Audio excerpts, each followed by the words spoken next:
إيماننا العميق بدور البلدية بالتنمية المحلية هو اللي شجعنا أنه نشتغل على تحقيق اللامركزية بهالوطن. نقلنا عم نجرب طبعا نحاول ننقل البلدية إلى التعاطي مع المواطن بشكل تنموي. يضاف إلى هذا الدعم للموظف يضاف طبعا تعزيز التعاون اللامركزي، يعني التعاون بين البلديات اللبنانية والأجنبية الأوروبية خاصة الإسبانية والفرنسية. هالمشروع عمليا سمح للمكلفين بالتنمية المحلية بتلقي التدريب وتنفيذ التدريب اللي تلقوه ببرنامج سابق. خلقنا شيء اسمه مساحة حوار بالبلديات، وهذا شيء قليل لينوجد وبشكل دائم ومنظم.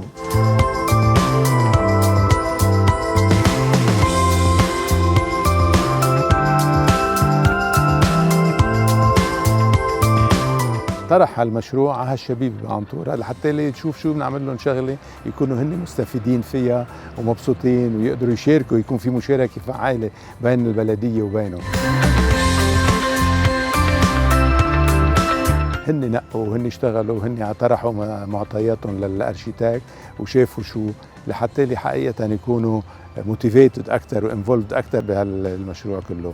نحن فكرنا كمان انه ممكن هالحديقه يلي نحن عم نحكي فيها اليوم هون هي تكون مناسبه كمان تنستفيد فيها، كونها منطقه عنطوره منطقه زراعيه كثير وبيطلع فيها محاصيل خضره واشياء من النوع كثير، وعم بتروح كلها على المحلات والناس عم تروح تشتري من المحلات. فكرنا انه ينعمل كمان نهار سوق الاحد بنسميه، بهذا النهار هيدا المزارعين بيجوا بيعرضوا منتوجاتهم هون وبيستفيدوا منها اهالي المنطقه.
هالمشروع سمح للبلدية أنه تكون عم بتنفذ مشروع دراسة حاجات المنطقة حول المشاكل الاجتماعية والعائلية. انطلاقاً من هون أسسنا لجنة لتكون عم بتتابع هذا المشروع. اخترنا هالمشروع لأنه لقينا أنه في حاجة لنكون عم نعرف أكثر عن مشاكل العائلة وسكان المنطقة، لأنه ما في أي إحصاءات مبنية إن كانت كمية أو نوعية على هذا الموضوع.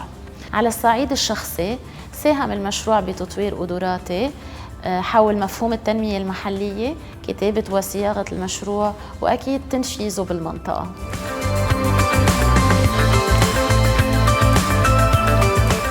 En tant que groupe et membre de la société civile, cette formation nous a permis de nous organiser autour du projet, de définir son objectif, de programmer les différentes étapes d'action à réaliser et de le mettre en œuvre.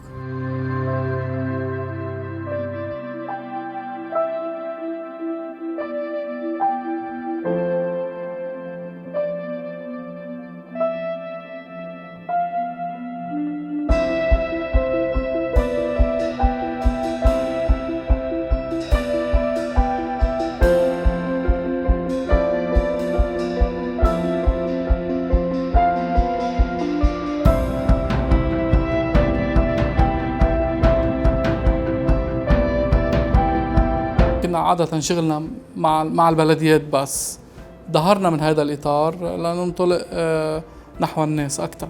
إنه في عنا عدد من النساء اللي ما عم بيمارسوا عمل معين، وعنا بعض الشباب اللي إمكاناتهم المادية صعبة شوي، مش متاح أمامهم تعلم الكمبيوتر، وهالشي ممكن يعني يخلق فرصة عمل كأنه للنساء ولا للشباب. يعني إذا فتنا بشي مشروع تدريب لإلهم، لمينا شي مهارة موجودة عندهم أو خلقنا لهم مهارة جديدة يقدروا يستفيدوا فيها بالمجتمع.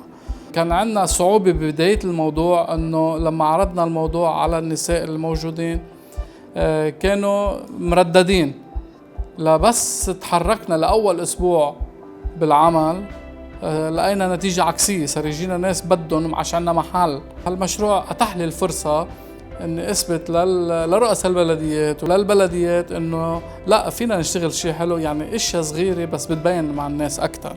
كل شيء بيقدر يستفيد منه البلدية واتحاد البلديات شاركناها فيها، لانه كل شيء عم ينعمل نحن جديد، يعني عم نشتغل نحن والبلدية كونجوينتمون ايد بايد على كل مشروع بتقدر تقدمي.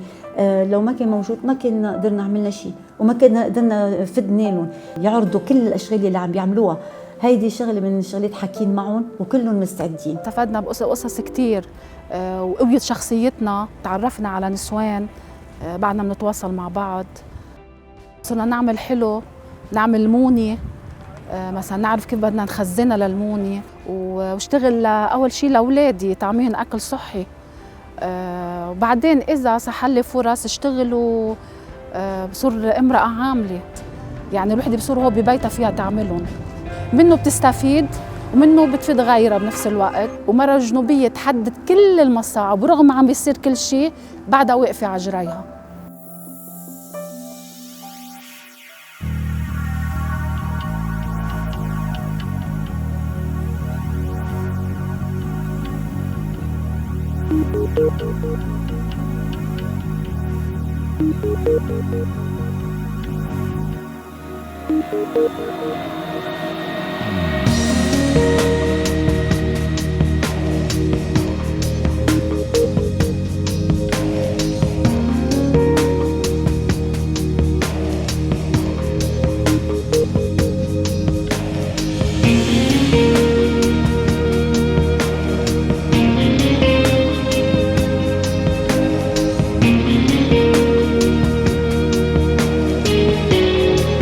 مشروع التدريب لحوالي 120 شاب وصبية لتربية النحل بيندرج ضمن استراتيجية عامة وضعها اتحاد بلديات كسروان الفتوح للتنمية المحلية بالمنطقة وخاصة التنمية الاقتصادية.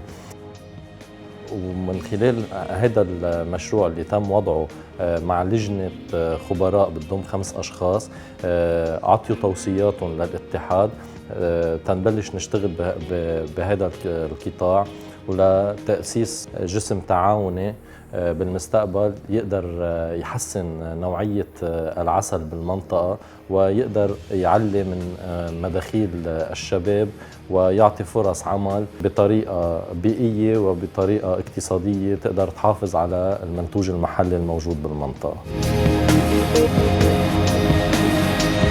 اشتركت بالدورات اللي عملهم اتحاد بلديات كسروان كرمال النحالين. انا قررت اشترك مع الاتحاد لانه هن مش بس السلطه المحليه اللي بتعتني بالطرقات وبكل شيء للبلديه، كمان هي بتحسن القطاع والتنميه البيئيه والريفيه والزراعيه. كتير استفدت من وقتها، حكينا عن كيف بتتغذى النحله وشو اكثر شيء بتنقي تاكله، وعن العسل كيف بنقدر نعمله. أنا من وراء هول الدورات قررت إنه أنا فوت أكثر بهيدا المجال اللي هو للنحالين، فابتداء من الربيع رح بلش كمان أشوف أخذ أفير وأعمله.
مشروع السياحة البيئية بحمانة هو مشروع بلش من سنة 2009 بحمانة، والبلدية هي اللي تبنت هذا المشروع. حالياً نحن اشتغلنا على هدفين. أول هدف هو خلق بيوت ضيافة بحمانة من خلال إقامة تدريبات لأشخاص هن عندهم بيوت بحمانة عم يستثمروها كبيوت ضيافة. اشتغلنا مع 7 أشخاص بيملكوا بيوت بحمانة. كانوا دورات عن شو هو بيت الضيافة، كيف بنستقبل الزوار، طريقة التعاطي مع الزوار، كيف حتى وصلنا لأدق التفاصيل، يعني كيف الديكور بده يكون بالبيت، التفاصيل، منيو الأكل كيف بيتحضر بأقل كلفة ممكنة. كمان أكيد لأنه احنا هدفنا هو إنه يربحوا هود الأشخاص، فاخترنا إنه نعزز الموقع الإلكتروني اللي موجود بالبلدية حتى يوصل كل المعلومات اللي بتهم الزائر أو السائح قبل ما يوصل على حمانة، إن كان المطاعم، المحلات، الأوتيلات الموجودة. من خلال التدريبات اللي عملتها معنا البلدية ساعدتني لتحسين إدارة هذا بيت الضيافة لأقدر استقبل الزوار. من خلال هذا المشروع زادت ثقتي أكثر بالبلدية وتغيرت نظرتي لها، وعرفت إنه عمل البلدية هو إنماء وتنمية.